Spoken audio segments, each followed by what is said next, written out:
Soy Melanie y este es el episodio número 33 de Fe sin Censura, el podcast, con... Antonieta Silva.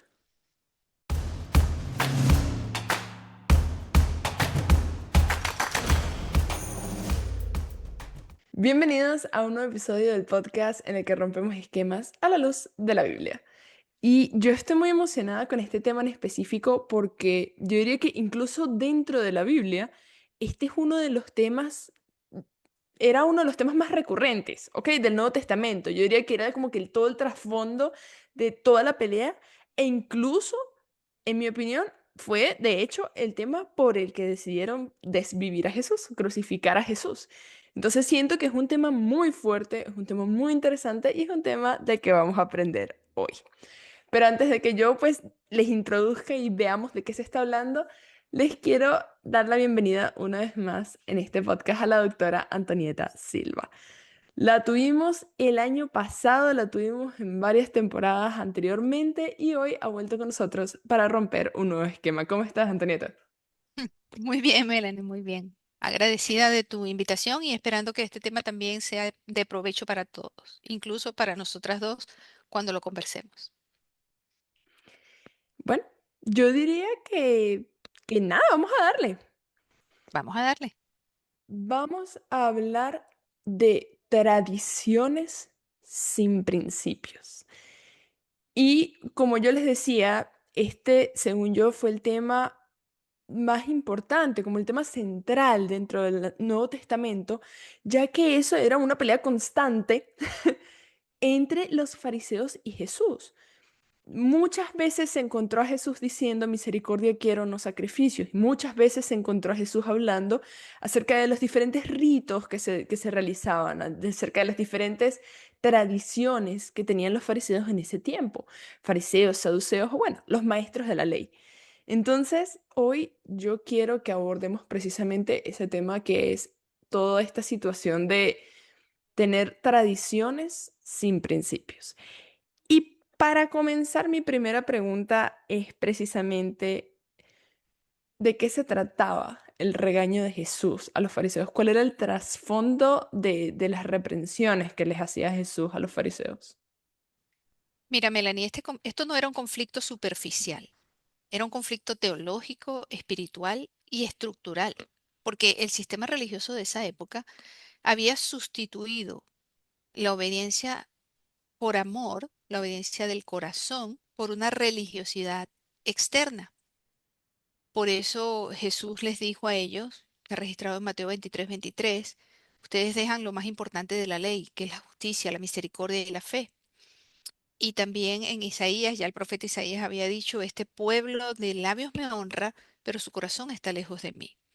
El asunto es que los fariseos habían convertido la religión en un sistema de mérito humano, en donde el cumplimiento de lo externo, el cumplimiento de normas, era visto como una garantía del favor divino.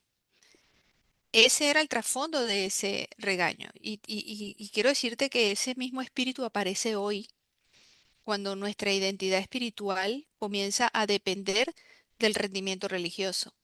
Cuando nosotros medimos la espiritualidad porque estamos haciendo cosas, asistiendo a la iglesia, diezmando, cumpliendo normas, etcétera, ¿no?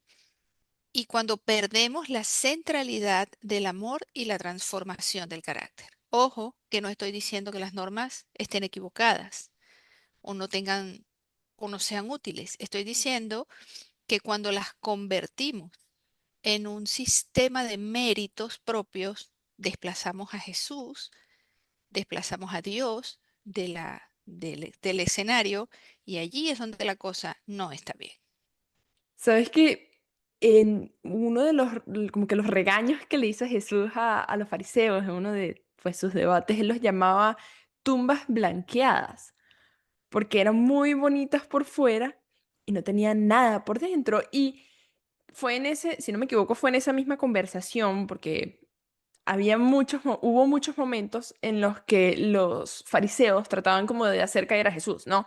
Entonces siempre le lanzaban como que preguntas, lo que en Venezuela diría, ¿no? Una conchita de mango. para ver si él caía, para ver si él decía algo contrario a la ley, para ver si él, ¿sabes?, se contradecía o contradecía la palabra de Dios. Y en varias ocasiones ellos mismos se dieron cuenta de que lo que Jesús estaba diciendo, de que los regaños, incluso un momento en los que los llamó una tumba blanqueada, porque en una de esas preguntas ellos se dieron cuenta de que lo que Jesús estaba diciendo era correcto. Cuando le preguntó cuál es el mandamiento más importante, ¿no?, en la ley. Entonces, si ellos en varias ocasiones se habían dado cuenta de que este regaño pues tenía sentido, de que lo que les decía era real, ¿qué les impedía a ellos reconocer ese error? O sea, ¿qué les impedía a ellos decir como que, mira, creo que sí, hay que hacer un cambio en todo esto? Porque era tan difícil. Por el orgullo. El pecado más antiguo de la humanidad, del universo, el orgullo. El orgullo religioso, la autosuficiencia moral, el que ellos veían la tradición como una autoridad suprema. El mayor pecado de ellos era la confianza en sí mismos, no como que, ok, no puedo confiar en mí, sino esa autosuficiencia. Y eso, insisto, podemos estarlo repitiendo hoy cuando no aceptamos lo que la voluntad que Dios está expresando en su palabra para nosotros, o cuando rechazamos una evidencia bíblica simplemente por la tradición. Pero si tú me preguntas en una sola palabra, ¿qué impedía a los fariseos reconocer su error? El orgullo. Y en el caso de nosotros, porque justamente lo que tú estabas diciendo, ¿no? Nosotros podemos ir a la iglesia, que ojo, aclarando algo, no es que en el podcast estamos diciendo no, porque Melanie dijo que es incorrecto. No, no, no, nada que ver. O sea, ir a la iglesia es bueno, cumplir los mandamientos es bueno, cumplir las normas es bueno, pero cuando nos damos cuenta que estamos cometiendo el mismo error de los fariseos, porque los fariseos cumplían todo eso también. Bueno, hoy día se manifiesta cuando nosotros enfatizamos las formas sin una transformación interna, cuando juzgamos a los otros por normas externas, que no deberíamos juzgarlo por ninguna cosa, pero lo juzgamos por normas externas, y cuando perdemos la misericordia en la práctica religiosa. Fíjate, Mateo 23:23, Jesús le decía, hay de vosotros escribas y fariseos hipócritas, porque ustedes diezman la menta, el anís y el comino, y dejan lo más importante de la ley, la justicia, la misericordia y la fe. Y luego él le da el consejo, esto era necesario hacer, o sea, las normas son necesarias sin dejar de hacer lo otro. Es necesario entender la justicia, la misericordia y la fe. Y cuando nosotros perdemos de vista eso, obviamente caemos en el mismo error de ellos, en donde lo externo es lo que vale y lo interno se olvida. Cuando la misma Biblia dice que Dios no mira lo que mira el hombre, Dios mira el corazón. ¿Sabes qué? En Mateo 9, mira, te lo voy a decir buscado, porque no me lo sé de memoria. En Mateo 9:17. Jesús estaba hablando y decía, ni echan vino nuevo en odres viejos, de otra manera los odres se rompen y el vino se derrama y los odres se pierden, pero echan el vino nuevo en odres nuevos y lo uno y lo otro se conservan juntamente. Él había dicho esto y él había hablado de un retazo de tela nueva, no lo pones en un vestido viejo. Un retazo de tela vieja, no lo pones en un vestido nuevo. Ustedes saben de qué versículo estoy hablando. El punto es que estaba hablando de que no se mezcla lo antiguo y lo nuevo. O sea, ¿a qué se refería Jesús en ese versículo? ¿De qué estaba hablando? No, más que lo antiguo y lo nuevo, él lo que estaba hablando era de una incompatibilidad de sistemas espirituales. O sea, ¿qué era el vino nuevo? El Evangelio del Reino, la justicia de Cristo como un regalo, la obra de Espíritu Santo en el corazón, el nuevo pacto. O sea, el vino nuevo del reino de Dios no podía ser encerrado en las formas estrechas de la justicia propia de los fariseos. Los odres viejos, es decir, los envases en donde se echaba el vino, pero que ya estaban viejos, representaban precisamente esas estructuras religiosas rígidas, esa mentalidad de justicia por obras, esa tradición humana absolutizada y ese orgullo espiritual institucionalizado. Dicho en palabras muy claras, el problema no era la ley de Dios, sino la interpretación deformada de la ley. que estaba basada en la apariencia del cumplimiento, pero no en una transformación del corazón. Entonces, el vino nuevo, echado en un odre viejo, hace que este odre, este envase, que no tiene elasticidad, que ya está endurecido, no se puede adaptar, no toma la forma del vino y lo que termina es que se rompe. ¿Qué quiere decir esto? Que el evangelio auténtico exige una transformación interior, no solo información religiosa, no solo, eh, sí, eso, no solo conocimiento de las cosas. El problema no es el vino nuevo, el problema no es la verdad presente, el problema es que el corazón no ha sido renovado para recibirla, ¿no? Cuando nosotros hoy día tratamos de vivir en una mentalidad legalista y aceptamos la doctrina correcta sin transformación del carácter, mantenemos una estructura religiosa sin renovación espiritual, entonces estamos rechazando la comprensión bíblica por la tradición. Ese era el problema. Y este sigue siendo el problema nuestro cuando no entendemos que de, no se trata de tener información acerca de Dios, sino de conocer realmente a Dios. Aclárame una cosa, ¿el vino nuevo es? El vino nuevo es el evangelio que Jesús estaba presentando, ¿ok? Un evangelio que rompía los esquemas de los fariseos que estaban acostumbrados a aparentar una perfecta justicia cuando su corazón no tenía absolutamente nada de amor. ¿Qué tenemos que hacer nosotros? Porque, a ver, tú estás diciendo que nosotros no podemos recibir el vino nuevo, o que es como que este nuevo evangelio que está presentando Jesucristo, no por el vino, sino porque nuestros corazones todavía no han tenido la transformación para adaptarse al dichoso vino, no, o sea, al evangelio, al tema, al mensaje que nos están dando. Entonces, ¿cómo nos convertimos en odres nuevos? ¿Puede un odre viejo convertirse en un odre nuevo? ¿Qué tenemos que hacer nosotros para recibir ese vino?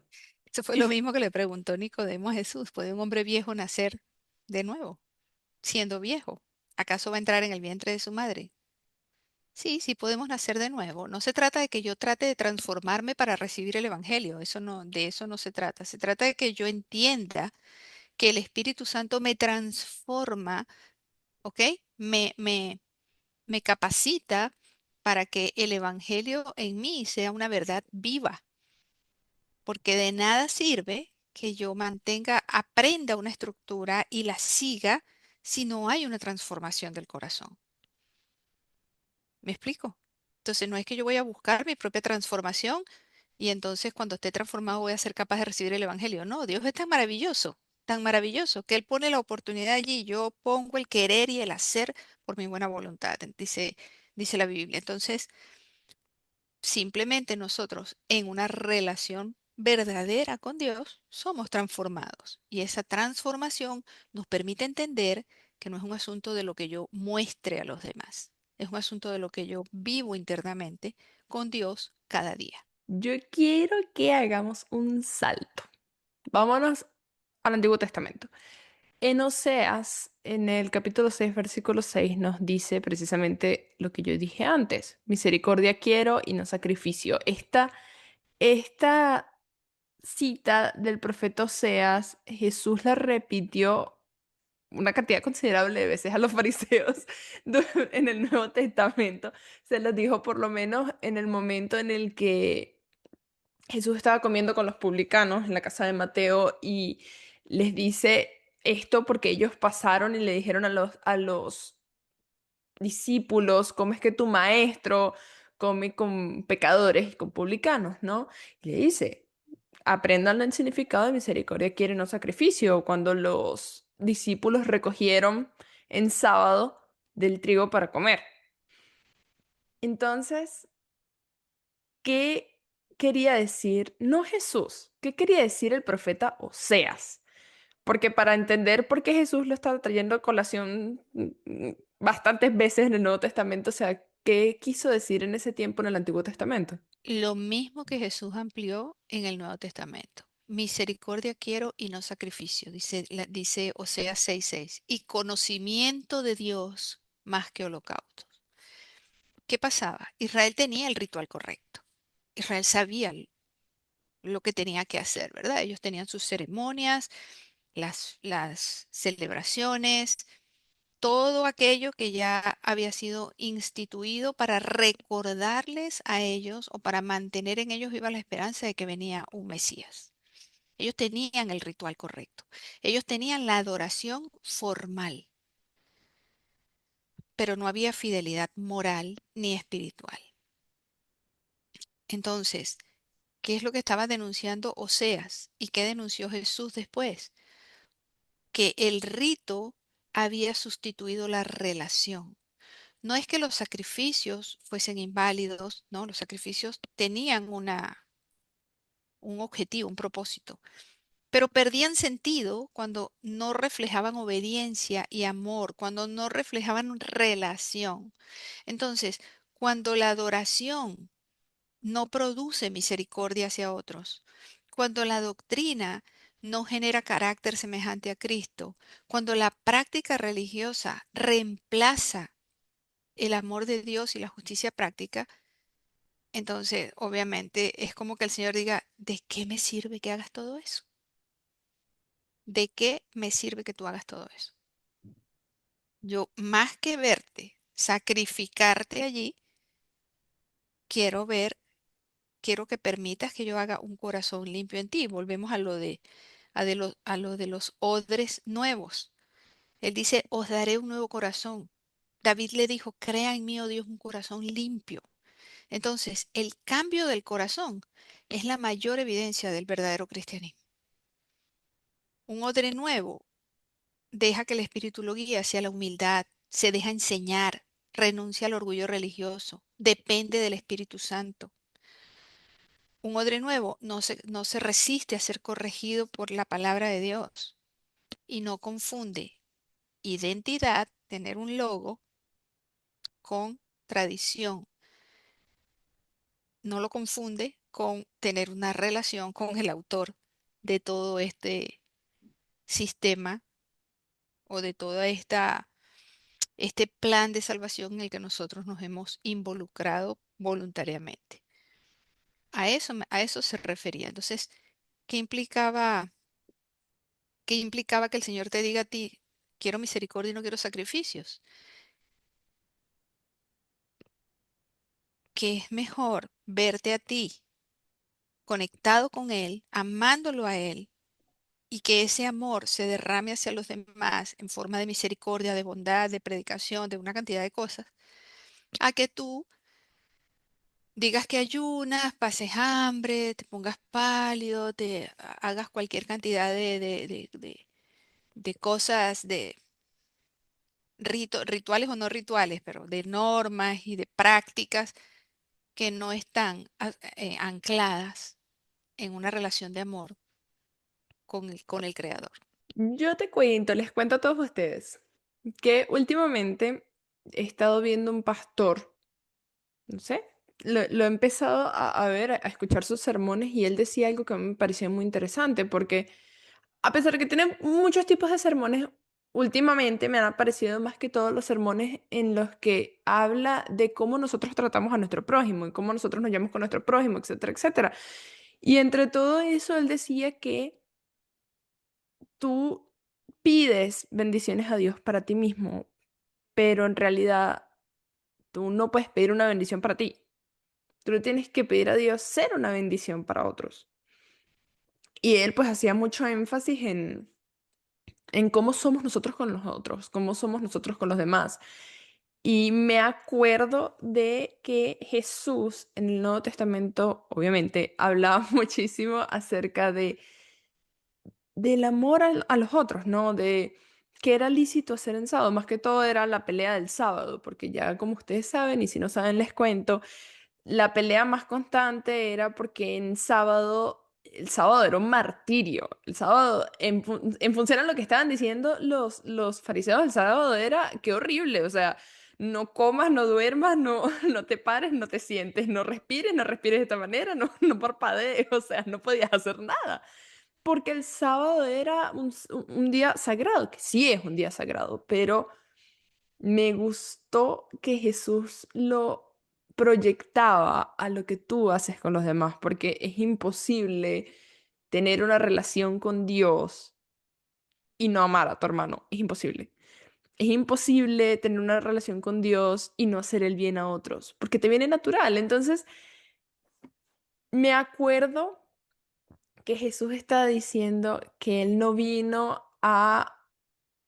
Se me olvidó la palabra específica, pero Abrogar. dijo como, no, exacto, gracias, abrogar la ley. Él no vino a abrogar la ley, no vino a faltar la ley, ¿ok? A decir que la ley ya no debía ser, ni abolirla, ni nada.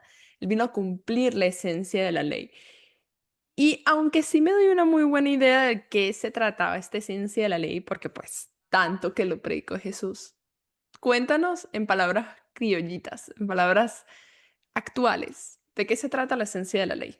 Fíjate una cosa. Empecemos por aquí. El versículo dice, si me amáis, cumplid mis mandamientos, ¿verdad? Y los fariseos defendían la ley, estudiaban la ley, enseñaban la ley, pero terminaron produciendo una religión que, aunque parecía obediencia, contradecía el carácter mismo de Dios. Y la ley es el carácter de Dios. Entonces, si yo quiero ver qué es la ley, si yo quiero ver cuál es el trasfondo, el espíritu de la ley, como tú lo dices, yo tengo que mirar cómo era Jesús, porque Jesús me muestra al Padre. Jesús me permite conocer a Dios. El problema no es la ley, el problema es la interpretación que se hace la ley. Tú lo dijiste, no penséis que he venido para abrogar la ley. Pero ¿qué pasa? Los fariseos le habían añadido a la ley cualquier cantidad de cargas humanas sin sentido.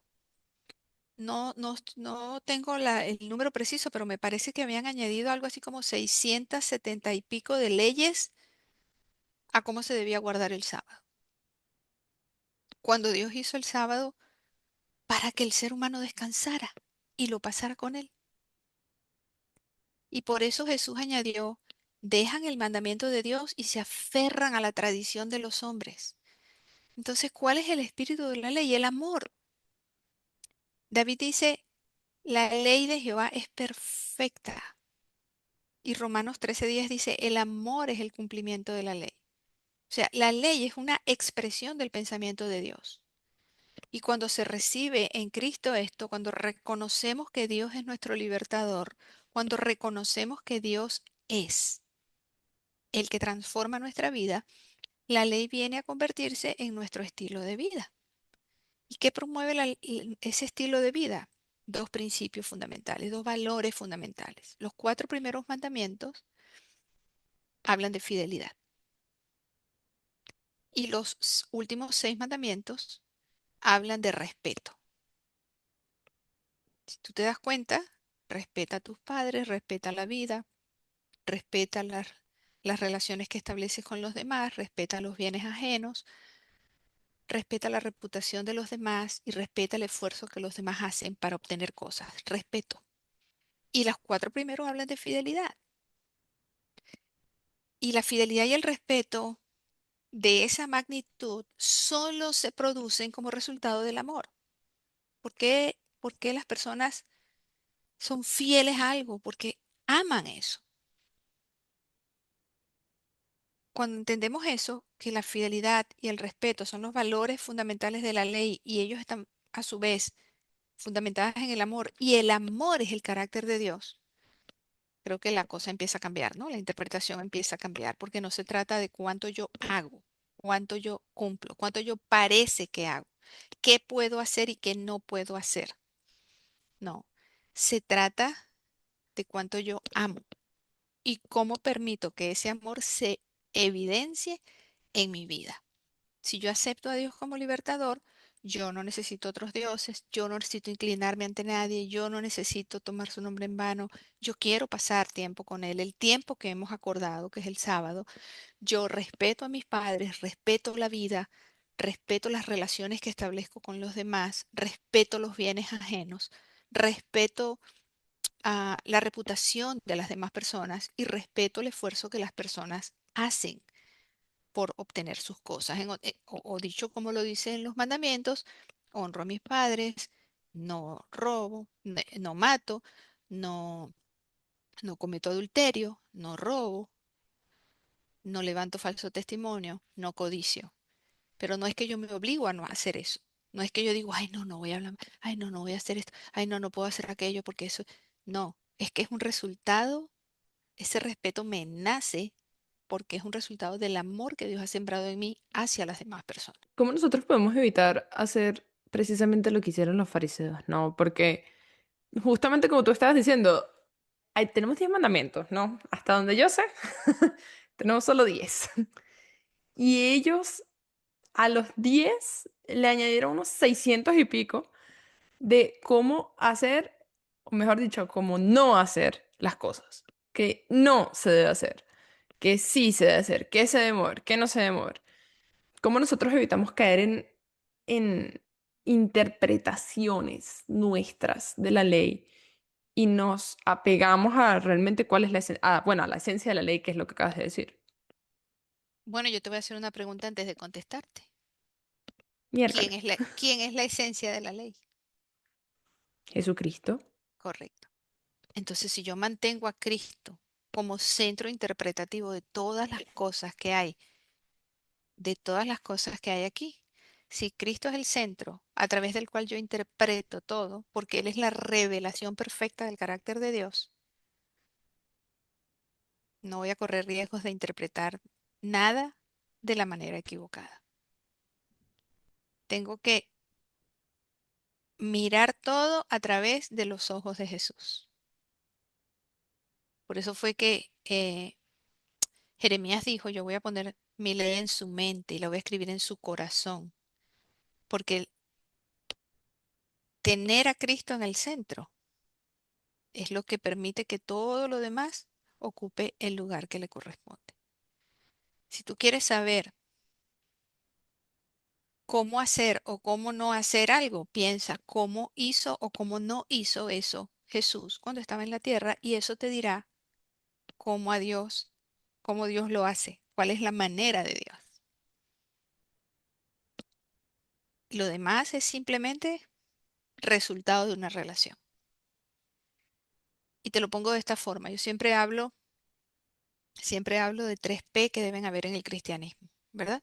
La primera son los preceptos. Debemos tener preceptos, debemos conocer los preceptos, debemos estudiar su palabra, conocer los mandamientos, saber qué quiere Dios de nosotros. Eso está O sea, bien. las reglas. Las reglas, correcto. Pero una regla siempre debe tener un fundamento que es un principio. Las reglas están sustentadas en principios.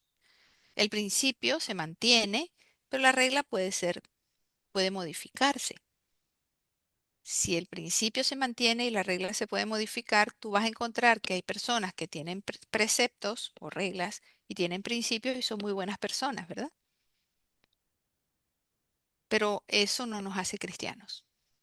Que tú obedezcas todas las reglas y conozcas los principios te hace una buena persona, no te hace un cristiano, porque te falta la tercera P. La tercera P es la P de persona, porque sin la persona de Jesús, nada tiene sentido. Nada. Si tú solamente conoces preceptos, no eres cristiano, eres un legalista, un duro de la ley. Si tú tienes principios, eres una persona que hace cosas buenas, por buenas razones. Pero cuando tú tienes la persona de Jesús en tu vida, todo lo demás toma la dimensión correcta. Entonces ya no uso normas externas solo como medida principal de espiritualidad, ya no absolutizo, o sea, ya no vuelvo absolutas mis preferencias personales, ya no pierdo de vista el propósito original de los mandamientos y no confundo fidelidad con rigidez. ¿Y qué pasa con, o sea, ya pues, y si nosotros crecimos con ciertos preceptos o ciertas ideas, cómo desaprendemos esas tradiciones y empezamos a vivir como dice Cristo?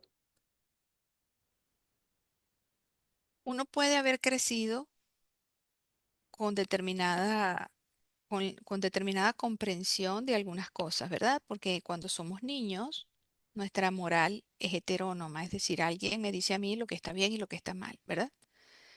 Pero en la medida en que yo desarrollo una relación personal con Cristo, yo voy aprendiendo de Cristo lo que Él quiere y Él me mostrará, yo podré saber lo que hay que quitar, lo que debería revisar, lo que debería entender desde su perspectiva y no desde la perspectiva que yo lo aprendí. Entonces, no es que yo me esfuerzo por desaprender, es que en lo que Él ocupa un lugar en mi vida, eso desplaza aquello que no va.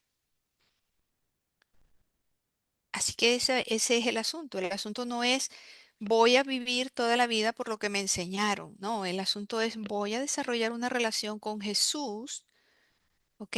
De tal manera que yo pueda ir construyendo con Él lo que Él espera de mí. Lo que te enseñaron de niño, lo que te enseñaron de niña, puede haber colocado unas bases. Bases que pueden estar bien sustentadas o pueden ser erróneas. En la medida en que tú conoces a Jesús, Él va reconstruyendo todo eso. ¿Por qué? Porque la obediencia o la secuencia es amor, relación, obediencia, no al revés. Si me amáis, guardad mis mandamientos. Amor, relación, obediencia. O si lo quieres simplificar, amor y por ende, obediencia.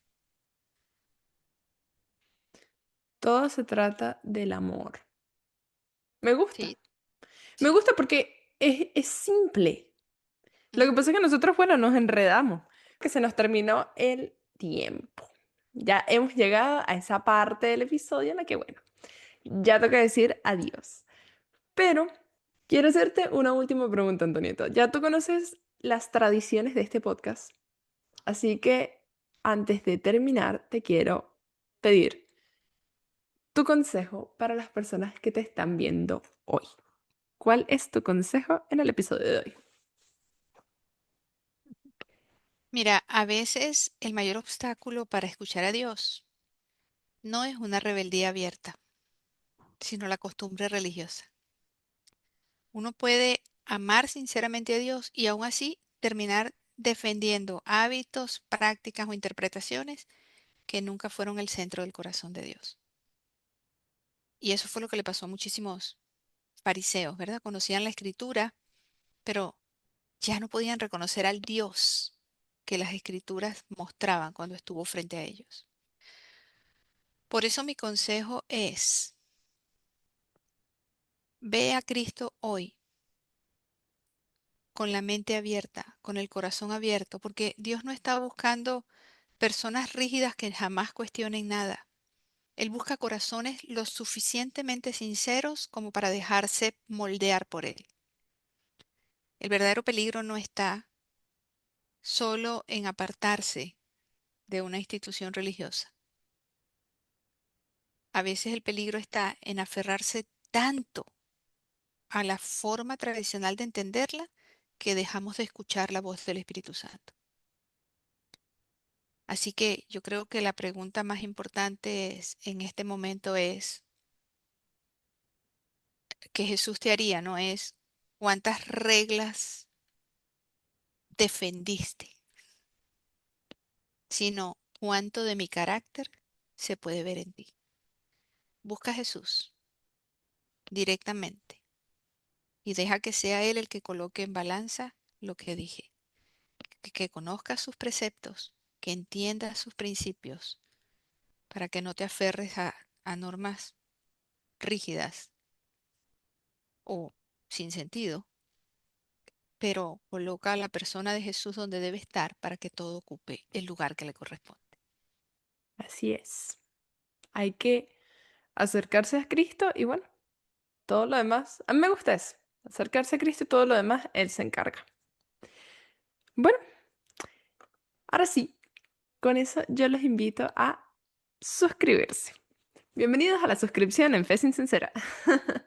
Yo les invito a suscribirse a YouTube, a compartir este mensaje con otras personas y a que se tomen un minuto para que realmente se pongan a pensar cómo es su relación con Jesús. Y si lo que están teniendo no es una relación, o al menos ustedes creen que hay aspectos de esa relación que, bueno, toca modificar. Entonces, tómense el tiempo para orar y decirle a Dios hoy qué es lo que les gustaría cambiar de esa relación, qué es lo que le gustaría a Él que cambiaran ustedes juntos de esa relación. Tómense ese minutico. Tómense ese minutico también para darle clic a suscribirse, a like, a la campanita, para seguirnos en Instagram, en Patreon, en Evox, en Spotify, en donde ustedes nos quieran escuchar. Y para compartir no solo este mensaje, como ya llevo unos cuantos episodios diciendo eso, creo que uno o dos, una cosa así, diciendo que realmente no es solo que compartan estos videos, que yo no me molesto, sino tómense el tiempo de ver la Biblia, tiene muchos mensajes para compartir.